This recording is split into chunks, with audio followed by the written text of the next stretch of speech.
Olá, hoje a gente inaugura mais um canal de transmissão de conteúdo da Comissão de Direito Imobiliário da OAB Paraná.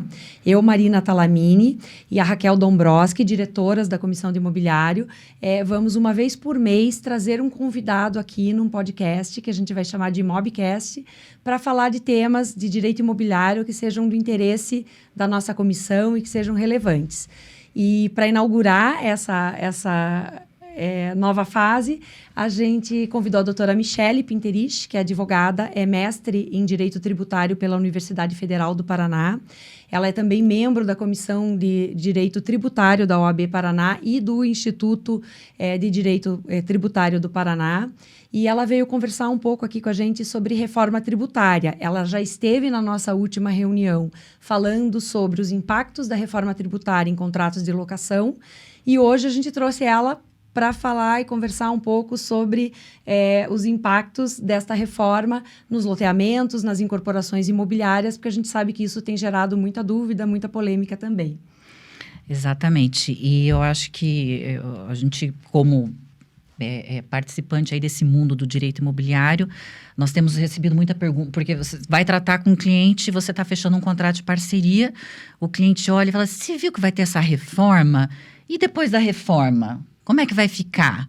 Então, assim, hoje, nós que advogamos na área do direito, eu acho que muitos advogados, eles vão receber essa pergunta e, claro que nós não somos especialistas, vamos direcionar. Mas uma primeira ideia, eu acho importante que a gente tenha noção para poder passar ao cliente. E aí, claro, que os pormenores a gente vai ter que desenvolver depois com um especialista e com o contador dele. Sim, né? Mais do que nunca a gente tem percebido isso, né? Que precisa ter essa parceria com a parte tributária, ou muitas vezes até com a parte técnica. Exatamente. Mas uma noção inicial a gente tem que ter, porque o cliente vai querer fazer a conta ali do negócio e vai ter que entender minimamente qual que é o impacto tributário que ele vai ter, né? Porque, assim, a gente estava muito mal acostumado, a doutora Michele vai falar, porque quanto é que... é no presumido, né? Não precisava nem falar na reta de incorporação, é presumido o loteamento. Não, é presumido, mais ou menos 6,85, é isso que você vai pagar de imposto, como segundo. E agora, quando eu estou negociando com um parceiro? Porque todo contrato de parceria, normalmente, você desconta do parceiro que para distribuir imposto e comissão, né? Ou tem alguns que descontam ainda a taxa de administração de carteira. E agora, como é que você vai falar para o parceiro? Se você está negociando ali junto, advogado, discutindo, quanto é que eu vou descontar agora? São essas questões que agora... Todas aquelas operações imobiliárias que envolvem, às vezes, SCP, que tem que fazer a conta do que se vai descontar ali, né, na hora de dividir ali a participação no VGV, o que desconta de tributo, além das outras despesas, né? Aí o advogado que fala assim, não, isso aí não é comigo, é com o tributarista, ele vai ter que começar a olhar para esse lado, né? E hoje a gente está fazendo exatamente isso, a gente está consultando uma tributarista para vir contar um pouquinho aqui para gente. Antes de tudo, ela vai dizer... o que é SBS, CBS, qual a diferença tão grande dessa reforma tributária, o que trouxe de grandes inovações, como é que vai ficar o coitado do município, que não vai mais ter ISS, e o ICMS, onde é que ele vai ficar? Sim. Vamos por partes, então. Obrigada, doutora Marina, doutora Raquel e a Comissão de Direito Imobiliário por esse convite de estar aqui nesse primeiro podcast. É uma honra para mim inaugurar esse canal de comunicação da OAB com os advogados que participam da comissão e outros advogados também que vão nos assistir, espero que sim. E respondendo aquela primeira pergunta, o que fazer, o advogado que atua na área de imobiliário, o que fazer quando vier essa pergunta? Ora, leve o seu colega tributarista na reunião. Ou então já combina antes para você já ter essa resposta mais ou menos engatilhada, né? E isso vai ajudar no atendimento aos clientes, certamente, num atendimento mais global, até porque os clientes estão preocupados com custos, a reforma tributária terá um impacto nos custos de incorporação, de loteamentos. Isto pode provavelmente ser repassado nos preços, mas também os imóveis obedecem a uma regra de mercado e pode ser que o mercado não aceite esse repasse integral, né? Então, o que nós sabemos, então, a respeito da reforma tributária? Vamos ver lá desde o começo. Essa reforma não é um projeto novo, ela já vem sendo sonhada e pensada há décadas, talvez, mas os primeiros passos efetivos dessa reforma começaram em 2019, com dois projetos de lei que acabaram sendo combinados. Um deles prevaleceu e resultou na emenda constitucional 132, que foi aprovada em dezembro de 2023 e que faz uma reforma muito ampla da tributação sobre o consumo, porque ela substitui alguns impostos que já eram conhecidos nossos desde antes até da Constituição de 1988, que são o ICMS, o ISS e também uma parcela do IPI. Substitui esses três pelo IBS, que é o Imposto sobre Bens e Serviços, e que terá uma competência repartida entre os entes da federação. A União, os estados e os municípios. Basicamente, será o imposto de estados e municípios em substituição àqueles que a gente já conhecia. E o PIS e a COFINS, que serão unificados na CBS, Contribuição sobre Bens e Serviços. Então, esta reforma teve como orientação, basicamente, a obter uma maior simplificação, né? Justamente essa unificação pode reduzir a legislação a respeito desses tributos. Eles vão ter uma mesma base de cálculo, uma mesma sistemática de créditos, e isso é claro que simplifica para o contribuinte que tinha que se inteirar das regras de apuração de ISS em mais de 5 mil municípios nas legislações municipais, em 27 legislações estaduais a respeito do ICMS, e mesmo o PIS e a COFINS sendo de competência da União, eles tinham, às vezes, regras ligeiramente diferentes. E a ideia foi, nesse sentido, de simplificar a nossa tributação. Antes de simplificar, complicou um pouquinho, porque até tudo isso ser implementado, a gente vai ter aí transição de regimes, mudanças significativas, né? Então, até chegar o momento em que tudo fique mais simples, ainda tem uma complicação pelo caminho. Aí, nós vamos ter um período de transição de grande complexidade, porque é todo um paradigma que está sendo mudado. Então, não é só a nomenclatura dos tributos. É um paradigma, inclusive, é um paradigma de federação, porque estados e municípios estão abrindo mão de uma parcela da sua competência tributária, que é a sua capacidade de produzir leis a respeito de ICMS e ISS, em favor de um órgão que vai congregar esses interesses de estados e municípios, que vai ser o comitê gestor. Então, isto tem um impacto muito grande, assim, no perfil da nossa federação e no paradigma da tributação sobre o consumo também.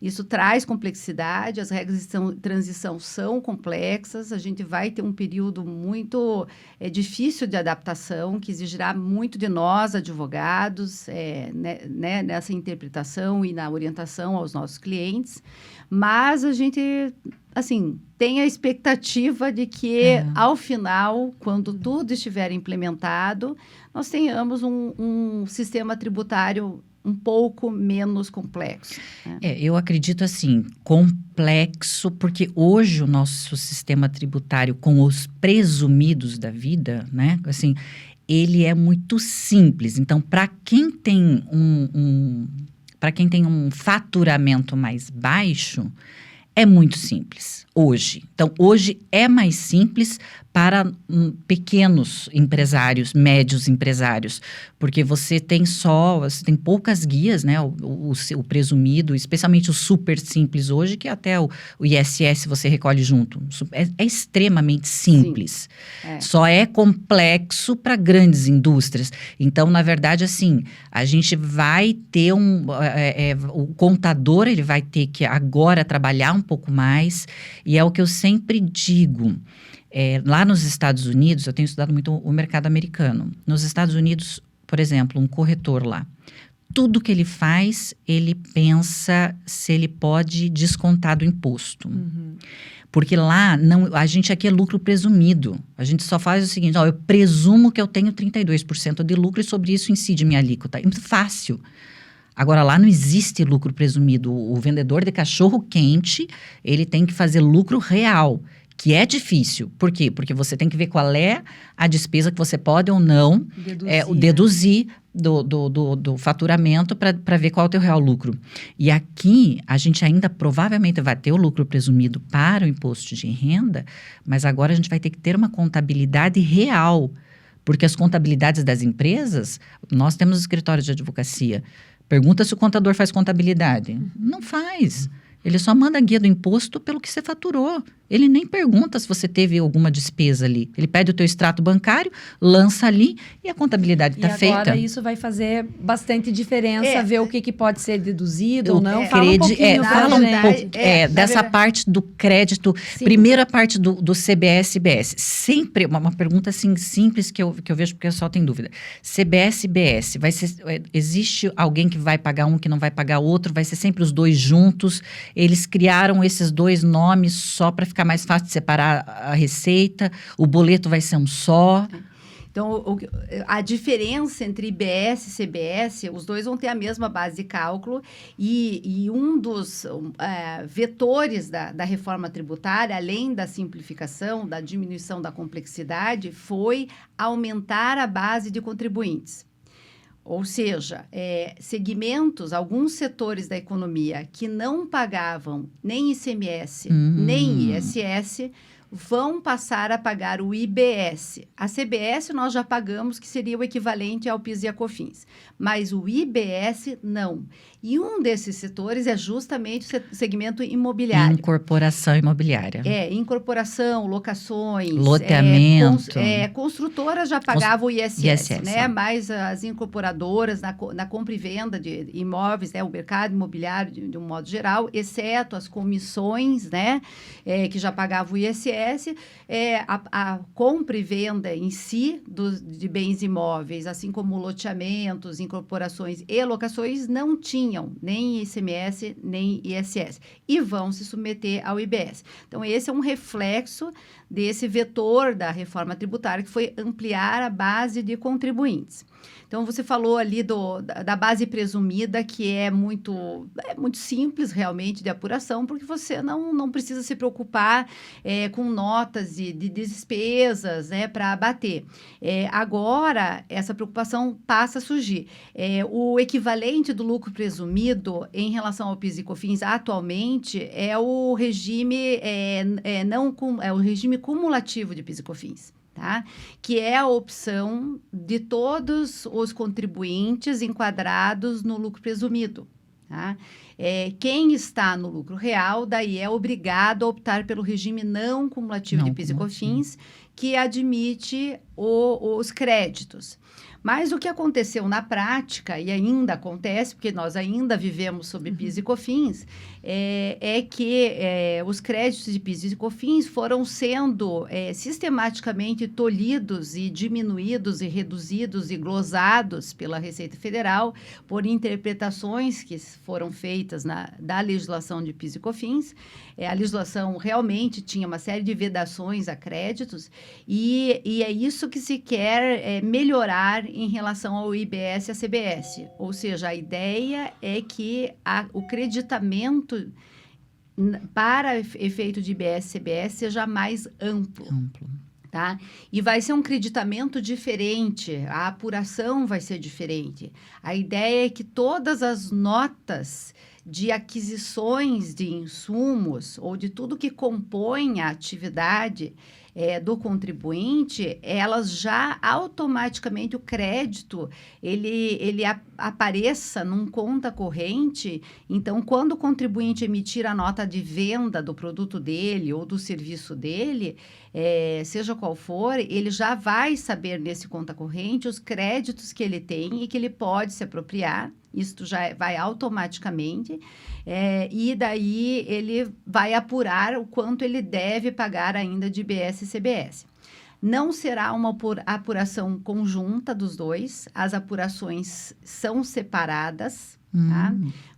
Vão ser apurações separadas de responsabilidade de órgãos separados também, porque a CBS é de competência da União e ela tem uma destinação que é a mesma do PIS e COFINS hoje.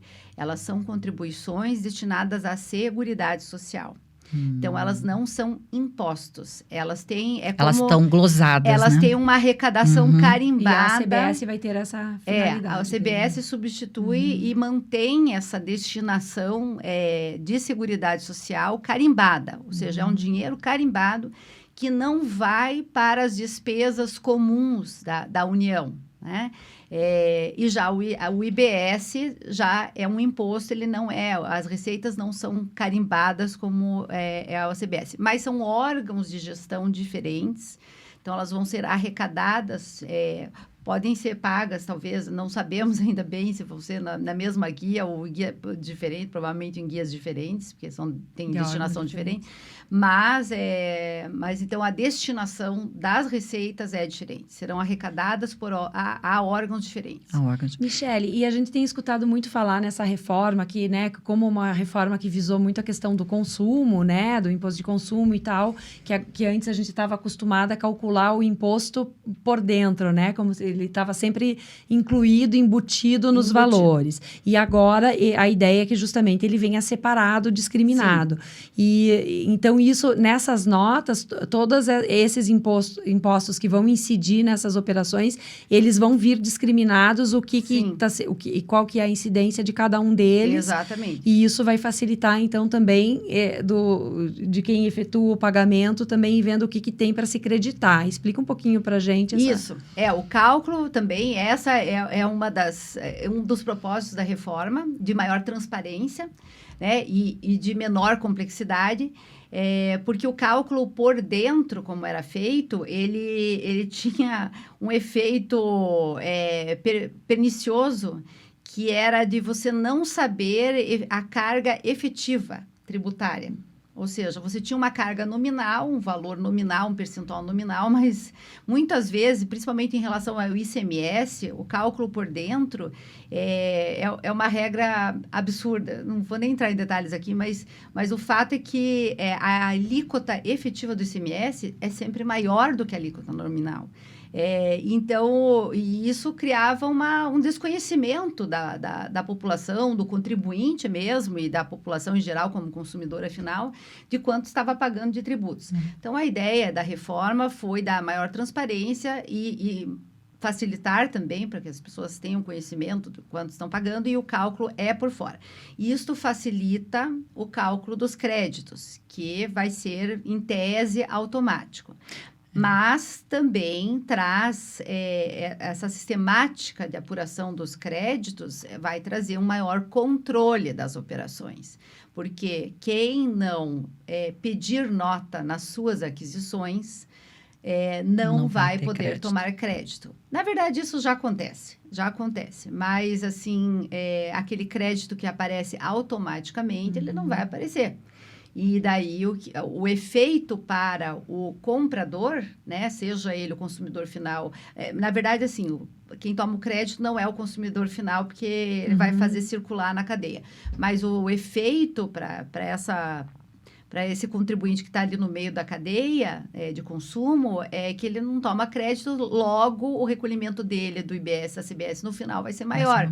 Então, ele vai atuar como um intermediário de controle da emissão das notas. Dentro da cadeia dele. Quando a gente pensa em grandes incorporadoras, loteadoras, certamente isso tudo é feito dessa forma. Mas a gente sabe que hoje em dia tem muita gente que acaba optando por investir, construir, incorporar e não necessariamente está acostumado com todo esse regime. E hoje em Mas daí dia a carga tributária vai aumentar. Vai aumentar. E hoje em dia é pelo contrário, porque hoje como é que está funcionando, por exemplo, os loteamentos?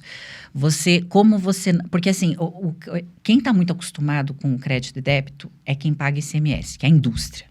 Então, a indústria, eu conheço pessoal que tem indústria, eles são muito preocupados com nota fiscal. Sim. E se vai... Então, eles estão acostumados com isso, para eles vai ser ok para adaptação.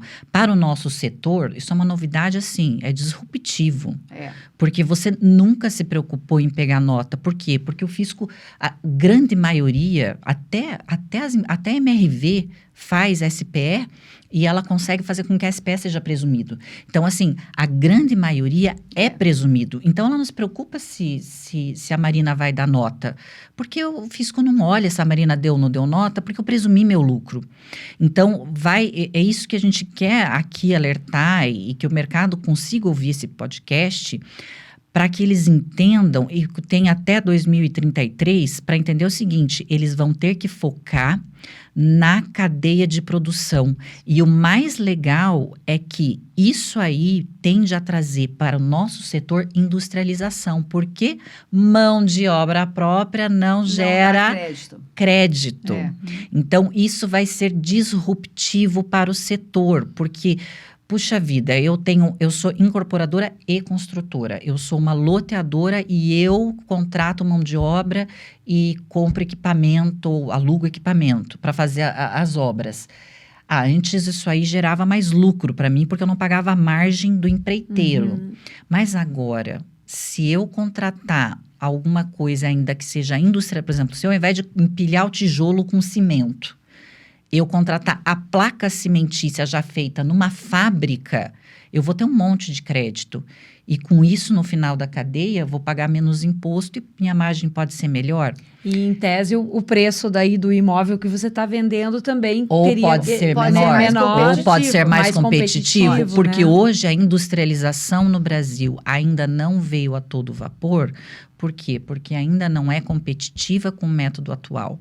Então, isso pode ser algo muito bom para a nossa indústria. A longo prazo também acaba tendo um efeito de maior segurança jurídica, assim, nessa parte da construção civil mesmo, e porque na medida em que as pessoas estejam mais preocupadas em exigir a nota ou, contratar da maneira que fique documentada contabilmente, elimina uma série de situações que às vezes a gente tem de passivos que surgem aí por questão de contratação que não está bem documentada, ou que não teve emissão de nota, né? Aquela informalidade E você me lembrou também da concorrência. Você acaba deixando uma concorrência justa, porque se você for contratar uma construtora que trabalha certinho, você vai pagar 4.000 metros quadrados para construir um sobrado, por exemplo. Mas tem gente que faz por 2, com material. Com o seu Zé lá que não dá nota, que pega mágica, o material ali, né? Esses dias a gente estava orçando. Ela falou assim, olha, eu registro todo mundo, tudo eu compro com nota, tudo eu faturo pela minha empresa, e o seu Zé não registra ninguém, contrata por dia, e aí você acaba tendo uma concorrência desleal. Que privilegia quem está na informalidade, né? Era um setor já marcado por essa informalidade, porque não tinha um impacto de ICMS e ISS na venda do imóvel. Né? E o INSS ainda era presumido. Você podia pegar e entrar lá na prefeitura e ele faz por aferição. Aferição indireta, ou seja, nem isso eu era obrigada a controlar na obra. Na verdade, não é assim que você também não possa ter nenhum controle, é exigido, e a própria Receita Federal, mesmo no presumido, ela faz fiscalizações de obras. A rigor deveria ter, mas a gente sabe que na prática acaba permitindo uma flexibilidade. consequências, né? Mas a verdade é que, assim, a partir do momento que esse segmento, marcado pela informalidade, passar a ser contribuinte do IBS e na CBS passar a poder a ter créditos também, o que não tem hoje no PIS e COFINS do regime cumulativo, esse segmento vai se tornar um fiscal da própria Receita, porque vai ser mais interessante exigir a nota para diminuir o seu custo lá no final, até porque o preço da venda dos imóveis não vai mudar. Você até pode vender um pouco mais barato em relação a outros competidores de mercado, mas não tão mais barato. E isso, você vai ter uma perda de lucratividade se você não formalizar as contratações que costumavam ser informais.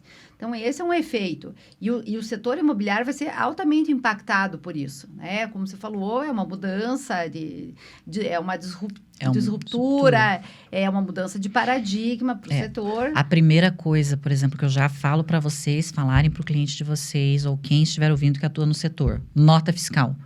Se você falar assim para o incorporador, agora você vem emitir nota fiscal, especialmente o loteador, porque como é que os nossos loteadores trabalham? Eles vendem um lote e hoje está tão caro fazer lote e a renda não aumentou. Antigamente, eu me lembro quando a gente entrou no mercado, 120 meses, nossa, que absurdo, como o loteador... 220 parcelas. É uma relação... Tá quase banco. Tá quase banco, vida, né?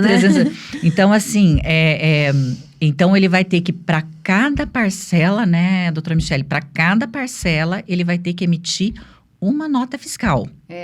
E veja só, essa questão de fluxo de caixa do loteador, como tudo isso vai... Porque assim, ele faz a obra, vamos supor que a obra é 10 milhões, né? Então, ele fez essa obra de 10 milhões, só que ele vendeu parcelado, a obra ele faz em 1 ano, ele vende parcelado em 20 anos. Então, ele vai ter gerado um monte de crédito, só que em 2 anos depois que ele fez a obra, ele não vai pagar nenhum imposto. Porque olha o tanto de crédito que ele gerou. Ele pode consumir os créditos. Ainda a gente não sabe qual vai ser o modelo da nota fiscal porque são segmentos que não tinham nota fiscal. Não tinha nota. Então, venda de imóveis, venda de lotes, locação. Haverá um modelo de nota. Não sabemos ainda se a nota vai ser única para a venda do imóvel todo, ou se ela vai ser segmentada pelas parcelas. A gente não sabe. Porque, assim, se isso vai ser alvo de regulamentação mais detalhada, não está na lei dos 214, lei complementar 214, que é o primeiro passo, que é a lei geral do IBS, da CBS, que é o que nós temos hoje, que foi publicada lá em 16 de janeiro. Mas, assim, então... É uma boa pergunta. Então, será que você emite a nota, mas o imposto o imposto é postergado? O imposto, ele vai obedecer ao regime de caixa. De caixa. Ou seja, ele vai seguir um fluxo dos pagamentos. Mas a nota é emitida uma nota na venda do imóvel, provavelmente. A nota na venda do imóvel, para não ter que ficar emitindo junto cada ao parcela. Contrato, né? Exatamente. Eu acredito que seja isso, mas não está ainda bem definido esse detalhe da venda de imóveis. O que se sabe é que o incorporador, o loteador ou o locador vão poder tributar, né, recolher o IBS-CBS pelo regime de caixa. Ou seja, à medida do recebimento das parcelas do pagamento. E o mais interessante, assim, a doutora me confirma, né, mas pelo que eu ouvi falar, é que na hora que eu emito a nota, já vem na hora o quanto eu já tenho de crédito, o quanto eu já tenho de crédito e considerando já meus créditos, o quanto eu tenho que pagar. Então, vai ser uma coisa assim, o supercomputador da Receita, sei lá, vai ter que ser... Esse sistema de conta corrente que você falou. É um conta corrente. Mas tem aquele detalhe também, agora a gente já está indo um passo um pouquinho adiante, né, que é falar dessa sistemática que está prevista na Lei Complementar 214, vai ser objeto de regulamentação mais detalhada, que é o split payment. né? O que é o split payment? Assim, em termos bem resumidos, seria quase que um boleto com 2 beneficiários. E um dos beneficiários será necessariamente ou o órgão, o comitê gestor do IBS ou a União, no caso da CBS. Tá? Então, ou seja, já quando você no gerar pagamento... a guia do imposto para recolher, seja qual for lá o regime de Sim, no momento de... Quando você gerar a nota fiscal. o boleto para pagamento pelo comprador.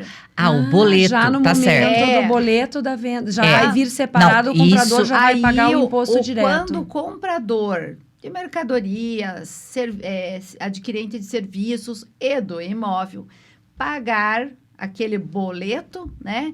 Ele, uma parte do valor, que é o correspondente ao IBS e à CBS, já vai direto para os caixas certos. Não, porque pensa, vamos supor o loteador, tá? Ele vendeu o terreno em 120 meses. Só que como ele tem um acúmulo de crédito muito grande, porque ele levou 2 anos para fazer a obra e ele vendeu sem entrada, então quando ele recebe o boleto, o cliente, na emissão do primeiro boleto, o cliente não vai pagar imposto nenhum.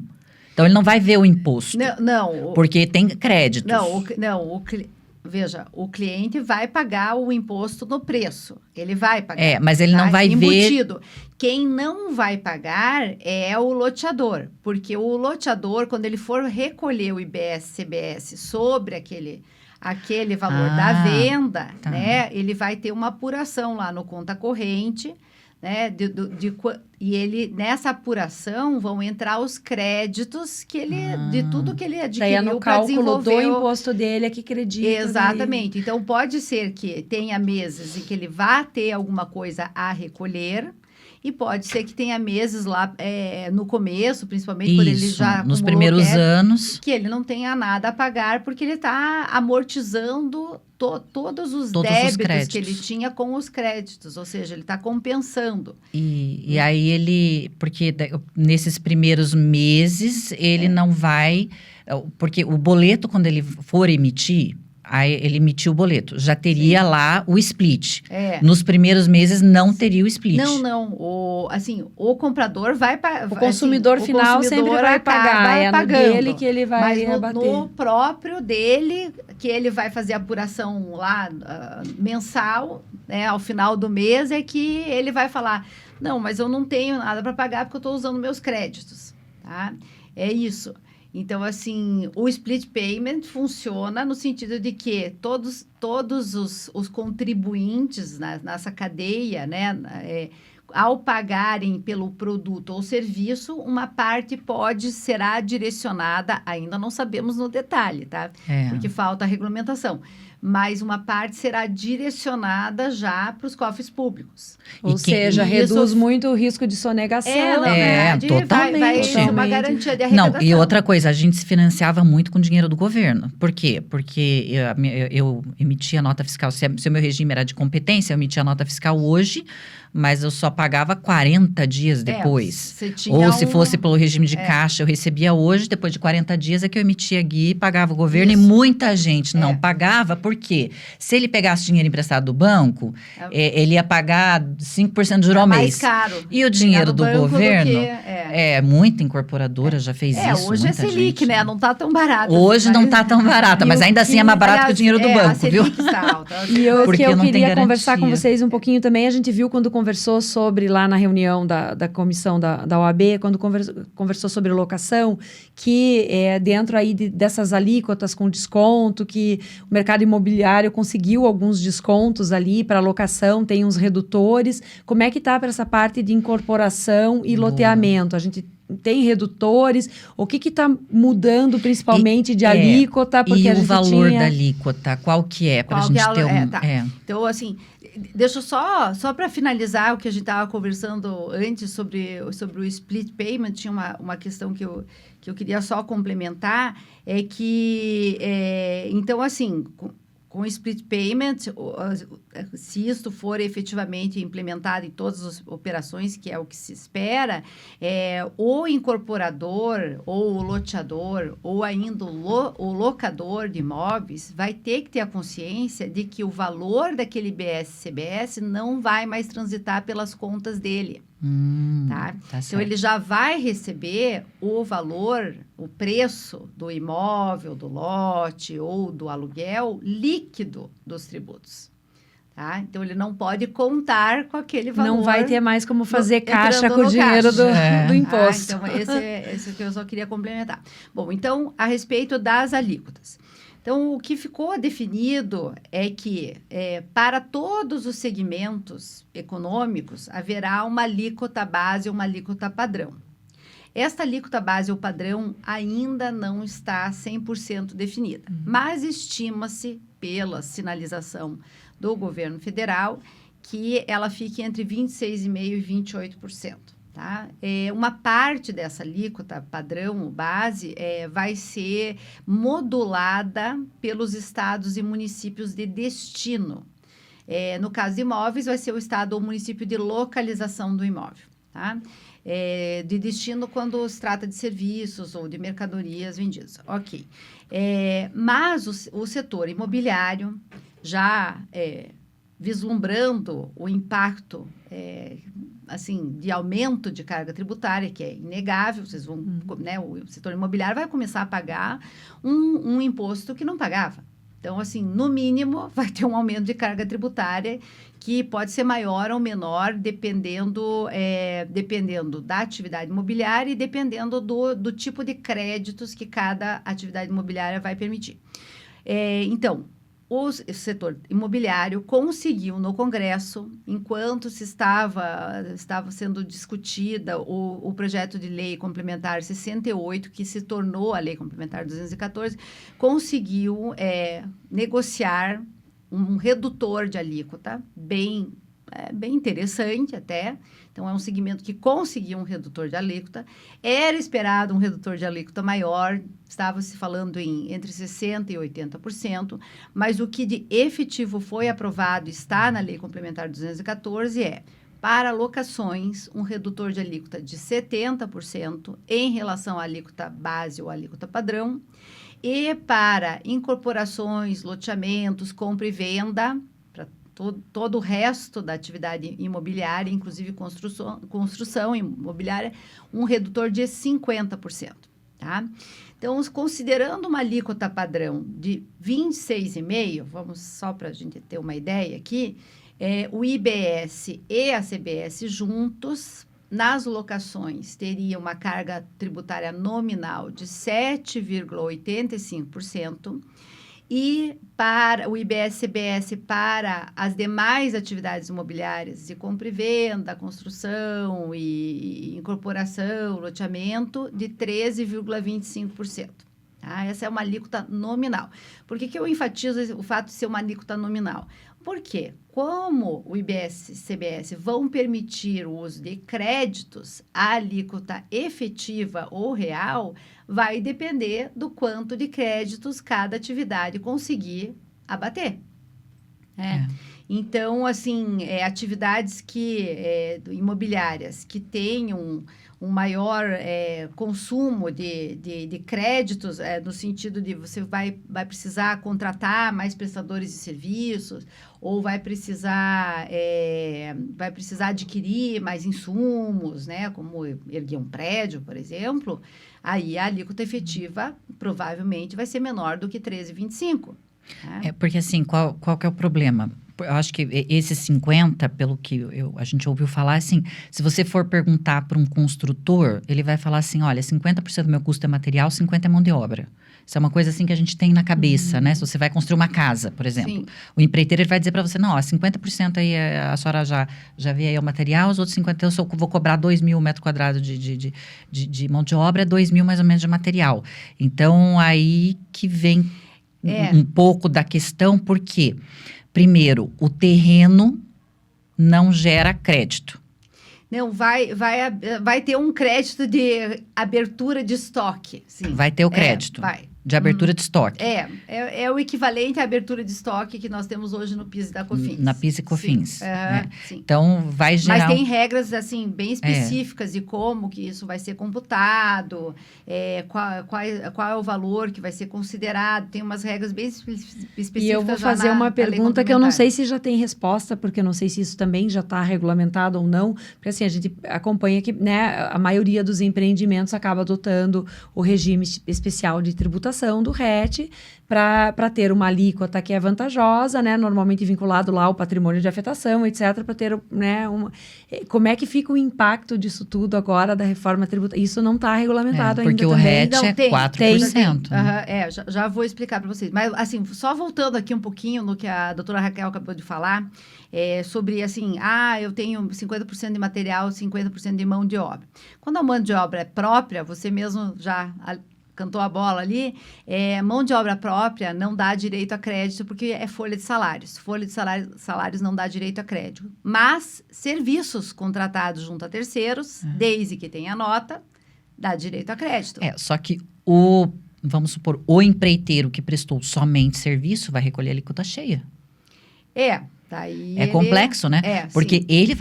Alguém vai recolher a alíquota cheia ali, que vai ser ele. Sim. E daí eu vou pagar ele vai repassar aquela alíquota cheia para mim. Então, nessa nossa cadeia, alguém vai ter uma alíquota bem cheia, porque a mão de obra própria, ela é muito expressiva, que é o que a gente pode dizer que vai estimular uma industrialização do nosso setor. Por quê? Porque ao invés de uma terceirização desses serviços. Não, e uma terceirização mais industrializada. Porque se uma máquina fizer para mim, por exemplo, ao invés de eu fazer tijolo, cimento, o cara mistura ali na obra, né, o tijolo e faz a parede. Não, eu vou comprar uma parede pré-moldada de concreto que foi feita de uma forma mais industrializada, com pouca mão de obra. Você vai ter mais material do que serviço dentro da cadeia, você vai poder ter mais créditos, você vai acabar pagando menos imposto. Então, é uma coisa a se considerar, porque por isso que a nossa mentalidade vai mudar muito quando a gente fala isso dá crédito, quanto isso dá de crédito, né? Porque daí a gente vai acabar... as planilhas de custos vão ter que ser totalmente repensadas. Né? Depois da reforma, né? É claro que nós temos um prazo de transição longo aí. Em 2027, saem completamente o PIS e a COFINS e entra a CBS, já com um direito de crédito maior. E a partir de 2027 também começa a ser implementada gradativamente o IBS. A implementação completa vai acontecer lá por 2033. Então, tem todo um período, assim, que, né, vão sendo utilizadas alíquotas menores, né? Mas a nota fiscal, acho que já é o ano que vem. Não, 2026 só vai ter uma alíquota teste.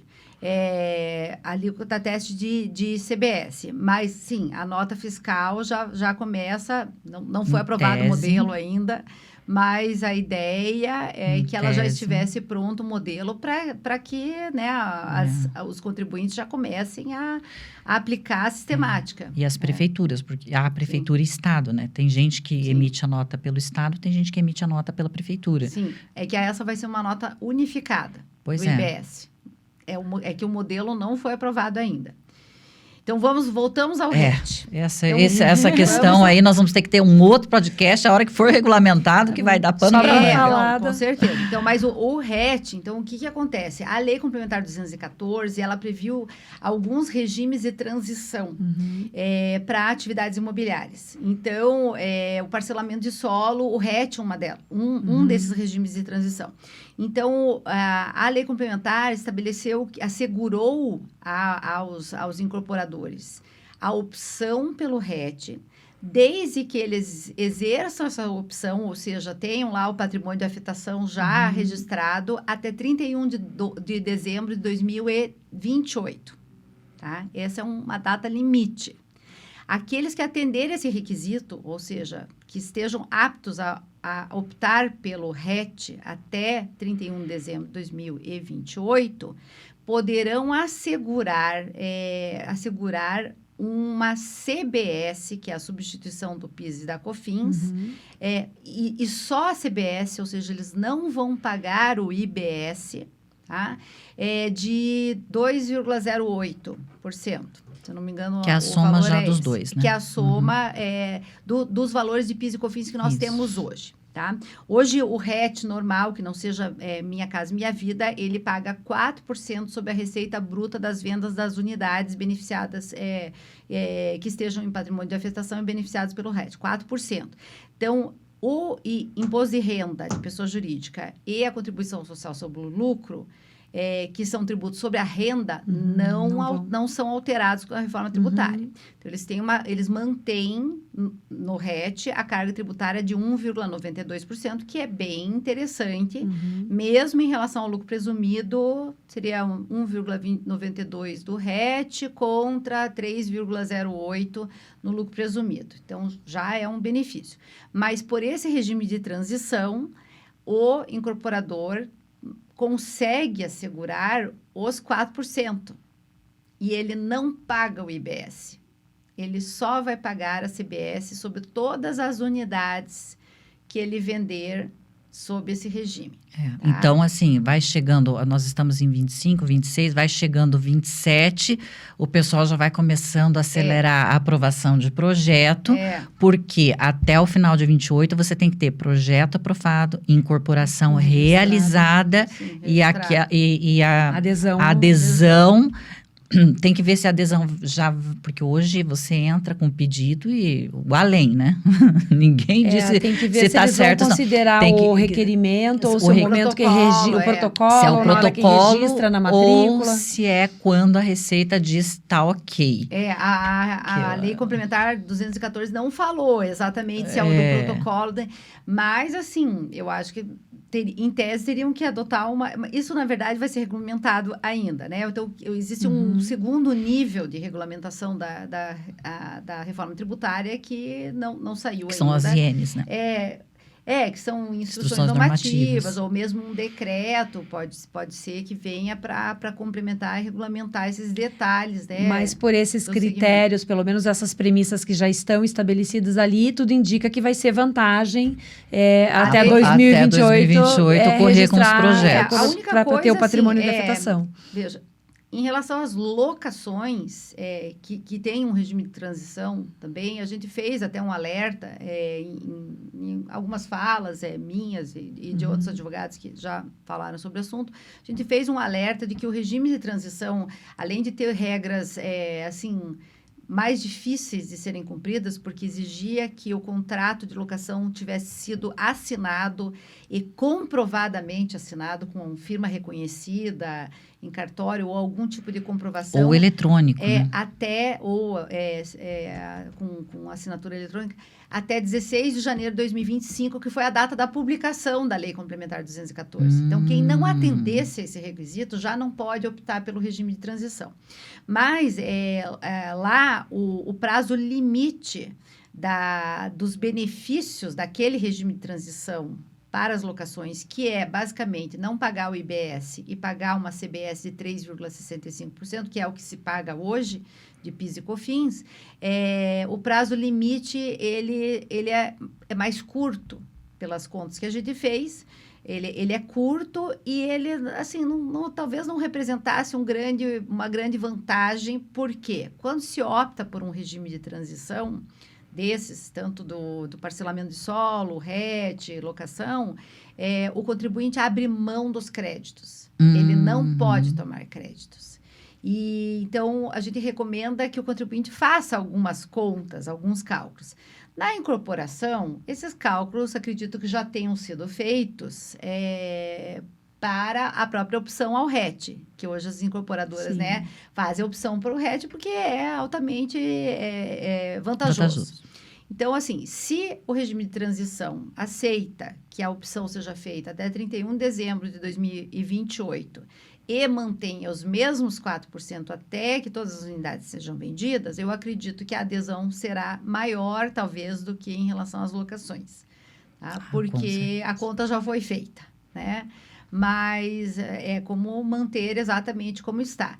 Mas o alerta que a gente fez lá na época em relação às locações é que em 2028, que seria o prazo limite da aplicação do regime de transição para as locações, o IBS praticamente não estaria em vigor. Ele entraria em vigor com uma alíquota muito baixinha.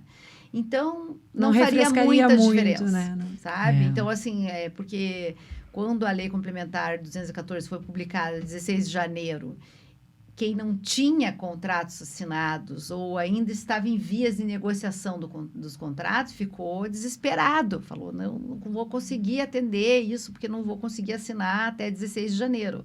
Então, surpreendeu muita gente essa data, né? Que foi uma surpresa. Mas a gente, em alguns casos, a gente pôde tranquilizar o contribuinte, porque não ia fazer muita diferença. Fez as contas e viu que não ia fazer muita diferença no caso daquele contribuinte. Enfim, então, assim, no geral, todos terão que fazer contas. Todos. Todo mundo vai ter que consultar um tributarista. Mas assim, todo mundo vai ter que fazer contadores. Contadores também vão ter muito trabalho aí pela frente. O contador ele vai ter que, porque na verdade essa questão de simplificar para as pequenas e médias empresas vai realmente complicar, porque a contabilidade vai ser muito mais trabalhosa, porque você vai ter que lançar todas... Não digo lançamento, porque é tudo muito automático. O Simples Nacional não vai deixar de existir. Ele vai coexistir. Eu sei que algumas atividades imobiliárias não se enquadram no Simples, mas para os fornecedores, sim. Tem fornecedores da construção civil que estão enquadrados no Simples. E o que acontece? Como a construção civil, de um modo geral, vai precisar dos créditos, esses fornecedores que estão enquadrados no Simples, eles é algo benéfico até, porque eles vão poder passar créditos de IBS e CBS. Ele não gera. Gera.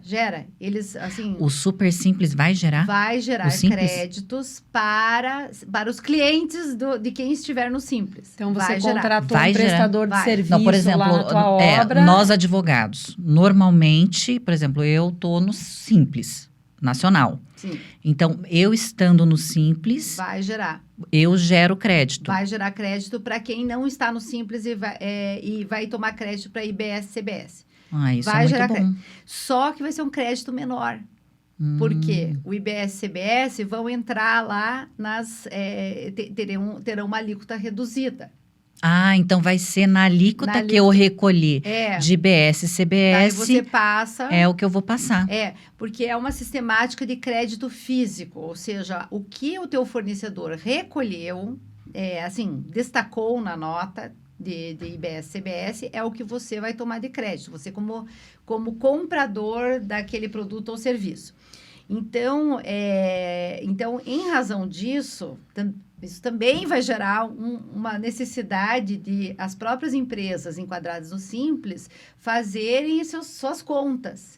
Porque aquelas que tiverem como clientes pessoas jurídicas que estejam no regime regular de IBS e CBS, ou seja, não estejam em regimes específicos ou diferenciados, que a gente não vai ter tempo de explicar bem o que é isso, mas, enfim, aqueles que estejam no regime geral, então, que sejam clientes desses fornecedores do Simples, pode ser que essas empresas optem por um regime híbrido, que isso está previsto também. O regime híbrido do Simples significa você manter todos os demais tributos no Simples, exceto IBS o e CBS. Que vai ser o presumido também, vai continuar existindo. Sim. A única coisa é que vai sair do presumido, PIS, COFINS. ICMS já era fora, né? Só vai sair do presumido, PIS, COFINS. As empresas que estiverem no Simples e fornecerem para a empresa do regime regular de IBS e CBS, pode ser que tenha uma demanda dos próprios clientes deles e falarem assim, olha, eu preciso do crédito inteiro. O mercado vai acabar regulando isso. Só que eu estando no Simples, eu não vou me preocupar com os créditos porque eu não vou estar na cadeia. Por exemplo, eu sou advogada, se eu estou no regular... Não, mas daí você, assim, no sistema híbrido do Simples, aí você vai pagar todos os outros tributos pelo Simples. forma simplificada, unificada. Mas o IBS, CBS, daí você Daí vai fazer a apuração completa conforme no os regime créditos. regular. E Sim. se eu tiver no completo, eu não vou precisar me preocupar em tomar crédito ou deixar de tomar crédito. No Simples. Se eu tiver no completo, eu não vou me preocupar com isso. Se você não optar pelo regime híbrido, daí você recolhe lá o Porque provavelmente as MEIs, que hoje foi tão importante para o Brasil, para ele fazer com que as pessoas passassem a ter a formalidade, eu acredito que isso vai continuar normal, né? É. Eu acredito, assim. Sim. Então, Ou seja, a gente tem muito mais assunto, pano para manga aí para conversar. Realmente. Eu acho que a gente vai ter que combinar outras conversas em parceria aí com a Comissão de Direito Tributário da OAB e convidar a doutora Michele outras vezes. Com certeza. A gente, assim, acho que usou muito bem o tempo que a gente tinha aqui para conversar sobre isso, mas sem dúvida nenhuma vão ficar aí ainda outras dúvidas e assuntos e que a gente vai explorar em outras oportunidades, né, Raquel? Mas foi muito proveitosa a nossa conversa. Sim, agradeço muito, doutora Michele, por ter vindo aqui, por ter esclarecido tantas dúvidas e especialmente por nós estarmos aqui privilegiadas, podendo tirar essas dúvidas que eu acredito, espero que seja a dúvida aí do pessoal que está nos assistindo. Obrigada. Eu que agradeço a oportunidade, né, de vocês, o convite de vocês, da comissão, da presidente da comissão, a Cristiane, e né, de vocês duas, a doutora Marina, a doutora Raquel, e espero ter trazido alguma pontinha de esclarecimento a respeito da reforma tributária aplicada ao setor imobiliário. E certamente ainda teremos aí ao longo dos nossos encontros de direito imobiliário muitas dobradinhas com a Comissão de Tributário, porque a reforma está vindo com tudo e trazendo muita novidade aí para o setor imobiliário. E cada dia mais dúvida, né? Quanto mais a gente olha, mais a gente tem pergunta para fazer, né? Então foi... Tá bom, muito obrigada, gente. Até uma próxima. Até uma próxima. A gente agradece por você ter inaugurado aqui o nosso Imobcast. É um privilégio, é uma honra para mim. Muito obrigada, gente. Obrigada. Tchau, tchau.